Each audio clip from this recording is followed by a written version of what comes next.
Boa tarde, meu nome é Marcelo, eu faço a minha dupla de trabalho de estabilidade de taludes é eu e a Érica.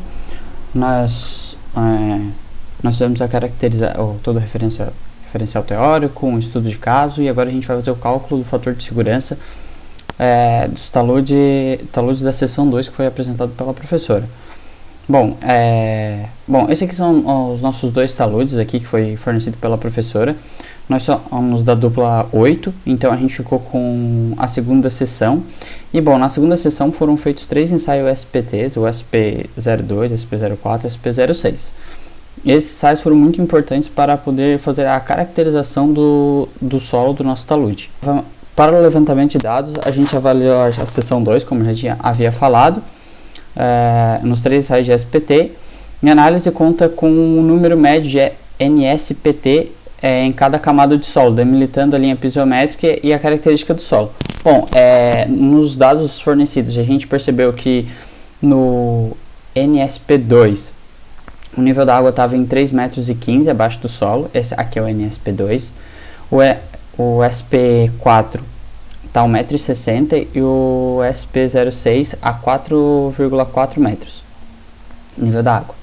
Bom, a partir disso, dos ensaios, a gente conseguiu separar em o NSPT e o NSPT médio de cada ensaio para cada dos dois solos, tanto a argila arenosa quanto o silt arenoso.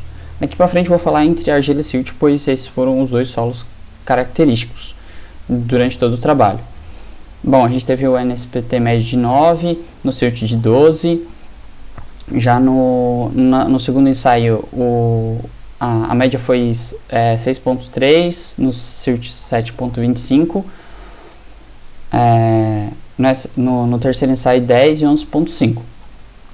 Bom, a gente pegou, então o que a gente fez agora? Para calcular o NSPT médio de todo o talude, a gente fez a média de cada um dos solos em cada ensaio. Então na argila a média foi 9 e no segundo ensaio foi 6,3, depois 10. A gente tirou a média, ficou 8,44 e o silt a gente fez a mesma coisa, ficou 10,34.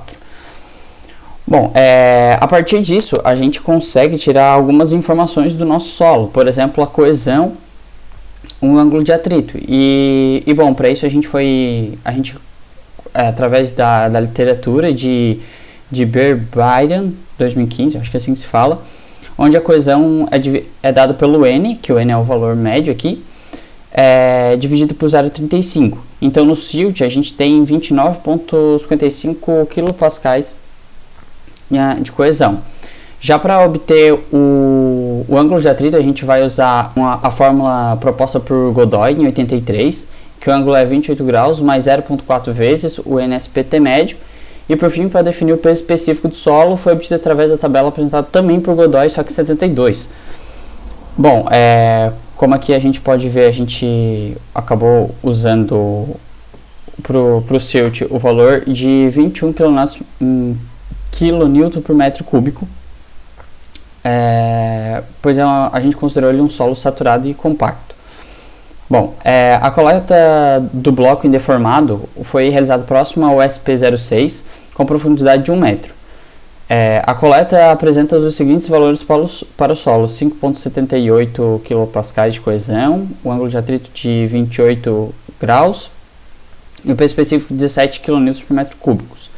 Então a gente usou esses valores aqui para a argila, pois o ensaio compreendia muito mais o solo da argila do que do silt, e daí do silt a gente retirou os valores a partir dessa tabela. Bom, daí como é que a gente fez o cálculo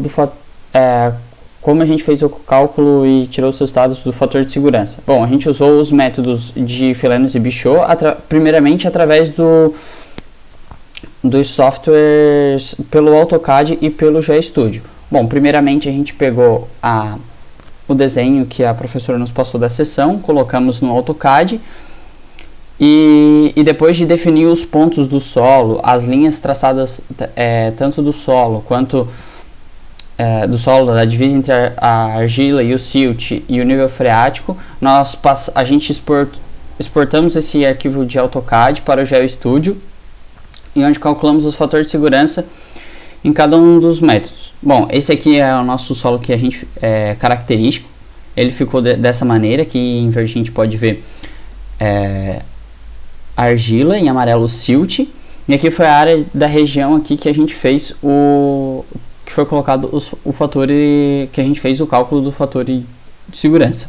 Primeiro a gente testou no método de Felenius, que apresentou um valor de 0.704, e o resultado pode ser visto nas figuras 30 e 31.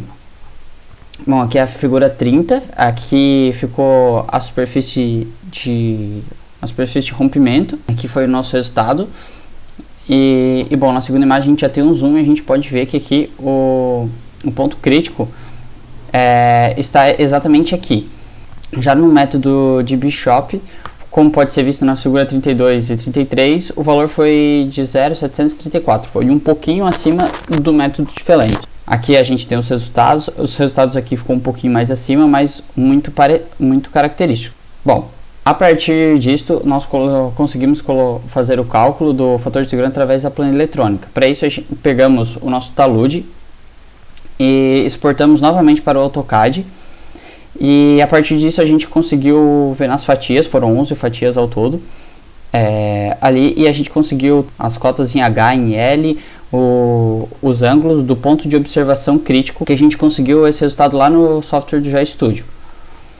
Bom, a gente conseguiu essas informações. A cota H aqui, como pode ser visto na imagem, tá um pouco difícil de ver agora, mas se der um leve zoom, é exatamente essa conta entre as fatias. Aqui as lisas são as fatias, essas aqui do meio são o valor das cotas. Aqui o valor em L, que é a distância entre uma fatia e outra, e o crítico que a gente exportou do GeoStudio a gente trouxe para cá, e a gente tem os pontos de observação para cada uma das linhas, para cada uma das fatias no centro delas, e a partir disso a gente conseguiu medir o ângulo. Bom, agora sim, os dados obtidos através do CAD alimentaram a planilha para fazer o cálculo do fator de segurança. Então, a gente pegou todos aqueles valores, e a partir dos valores que a gente conseguiu, colocamos nessa planilha todos os dados, e assim a gente foi conseguindo achar os valores suficientes para poder achar o fator de segurança tanto no método de Felenius quanto do Bishop. Bom, enfim, a planilha está também anexo ao trabalho. Como a gente pode ver aqui, a soma dos parâmetros principais aqui das fórmulas está aqui separadamente. O fator de segurança pelo método manual foi de 0,6801, relativamente próximo do que encontramos no GeoStudio. Para Bishop também foi feito a mesma coisa, a gente pegou a mesma fórmula, e a partir do que a gente encontrou no AutoCAD serviram para os dados de entrada para este método. Aqui está a amostra da planilha, e para Bishop a gente encontrou o resultado de 0,6998, que também está relativamente próximo. Bom, e a parte aqui a gente pode ver um comparativo entre os dois. E bom, a gente viu que o fator de segurança em ambos os casos, em todos os métodos, eles ficaram muito abaixo do 0,3, porque é o fator de segurança ideal para o talude. Então tivemos que pensar em algumas soluções para isso. Bom, o rebaixamento da linha pisométrica do nível freático a gente fez em 2 metros, mas como ela não toca a nossa superfície de ruptura, ela não mudou o nosso fator de segurança, e a gente testou isso no GeoStudio, então continuou o mesmo. Aqui a gente deu mais um zoom. E bom, para aumentar o fator de segurança, então a gente decidiu que na área de ruptura colocaríamos um aterro de silt e mudaríamos um pouco a estrutura a geometria do talude para que ele tivesse mais segurança. Aqui estão os resultados tanto para o método de Felenius, e nesse novo método de Felenius a gente conseguiu um valor de 1,456, que está acima do 1,3 exigido, e para Bishop também o fator de segurança foi 1,541. Bom, podemos concluir que esse trabalho ele foi bastante satisfatório nos resultados. A gente conseguimos encontrar boas soluções, e o método manual apresentou resultados satisfatórios. É isso, muito obrigado.